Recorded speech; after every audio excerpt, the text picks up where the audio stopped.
এখন আর সে অবস্থা নেই। আজকে একটানা 14 বছর এই শেখ হাসিনা আমার সঙ্গে বিশ্বাসঘাতকতা করেছেন, আওয়ামী লীগের সঙ্গে বিশ্বাসঘাতকতা করেছেন, বাংলাদেশের সঙ্গেও বিশ্বাসঘাতকতা করেছেন বলে মন্তব্য করেছেন সাবেক স্বরাষ্ট্র প্রতিমন্ত্রী তানজিম আহমেদ সোহেল।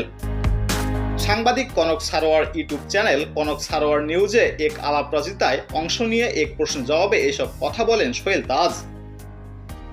এ সময় তার কাছে জানতে চাওয়া হয় দায়িত্ব নেওয়ার 5 মাসের মাথায় কেন তিনি স্বরাষ্ট্র প্রতিমন্ত্রীর পদ থেকে পদত্যাগ করেছেন। জবাবে সোহেল তাজ বলেন, দায়িত্ব নেওয়ার সময় আমি ইন্সপায়ার্ড ছিলাম যে বাংলাদেশে একটি গুণগত চেঞ্জ আসবে, একটা সিস্টেমিক চেঞ্জ আসবে। আমি সেই বিশ্বাস থেকে ইলেকশন করেছিলাম, প্রতিমন্ত্রীর দায়িত্ব নিয়েছিলাম।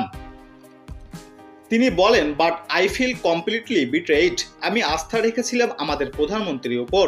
She betrayed me, she betrayed the party Awami League, she betrayed Bangladesh. Because আমরা যে দিনবদলের সনদ, যেটা আমরা মানুষের কাছে প্রতিজ্ঞা করেছিলাম কবর, সেটা করতে আমার 6 মাসেই সেই চিত্র পাওয়া যেত। কিন্তু আমরা তো সেদিকে যাইনি, বরং গতানুগতিকভাবে পলিটিক্যাল কালচার মেনটেন করে আমরা সেটাকে আরো ধ্বংসের পথে নিয়ে গিয়েছি।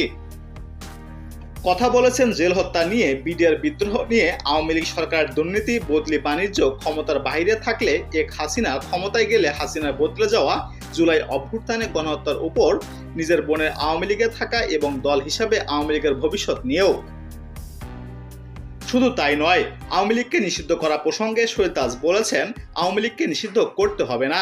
হত্যা, গুম, খুন, দুর্নীতির সঠিক বিচার হলে এমনিতেই আওয়ামী লীগের অস্তিত্ব ধ্বংস হয়ে যাবে।